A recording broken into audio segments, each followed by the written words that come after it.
मंडळी, महादेव हे तात्काळ प्रसन्न होणारे दैवत, म्हणूनच त्यांना आशुतोष म्हटलं जातं. आणि अशा या दैवताला 11 अशा वस्तू वाहिल्या जातात ज्या अर्पित केल्याने प्रत्येक इच्छा पूर्ण होते. त्यातील पहिली वस्तू आहे जल. शिवपुराणाप्रमाणे महादेव स्वतःला जल आहे आणि महादेवावर जल चढवण्याचे महत्त्व देखील समुद्र मंथनापासून जोडलेलं आहे. आगप्रमाणे विष प्यायल्यानंतर महादेवांचे कंठ निळे पडले होते. विषाची उष्णता शांत करण्यासाठी, शीतलता प्रदान करण्यासाठी सर्व देवी देवतांनी त्यांना जल अर्पण केले होते. म्हणूनच शिवपूजेत जलाचे विशेष महत्त्व आहे.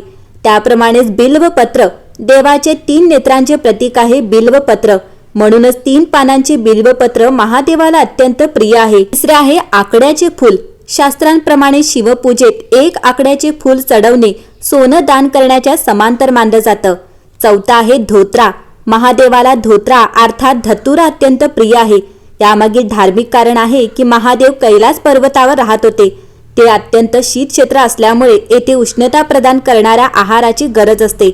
वैज्ञानिक दृष्टीने धोत्रा सीमित मात्रेत घेतल्याने औषधीचं काम करतं आणि शरीराला आतून उष्ण ठेवतं. 5वा आहे भांग. महादेव नेहमीच ध्यानमग्न असतात. भांग ध्यान केंद्रित करण्यास मदत करते, म्हणून ते नेहमी परमानंदात असतात. विषावर औषध म्हणून त्याने भांगाचे सेवन केले होते, परंतु देवाने प्रत्येक कडूपणा आणि नकारात्मकतेला आत्मसात केलं म्हणून भांग त्यांना प्रिय आहे. 6वे आहे कापूर. महादेवाचा प्रिय मंत्र आहे कर्पूर गौरम करुणावतारम. अर्थात जो कापुरासारखा उज्ज्वल आहे. कापुराचा सुगंध वातावरणाला शुद्ध आणि पवित्र बनवतं.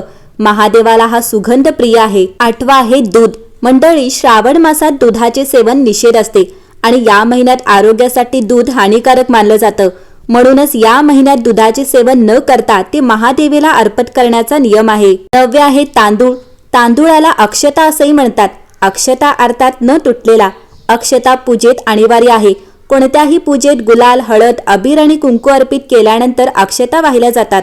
अक्षता नसल्यास शिवपूजा पूर्ण मानली जाते. एखाद्या वेळेस पूजा सामग्रीत काही वस्तू अनुपलब्ध असल्यास त्या जागी अक्षता वापरल्या जातात. 10वे आहे चंदन. चंदन अर्थात शीतलता. महादेवाला चंदन चढवल्याने मानसन्मान आणि यश मिळतं. 11वे आहे भस्म.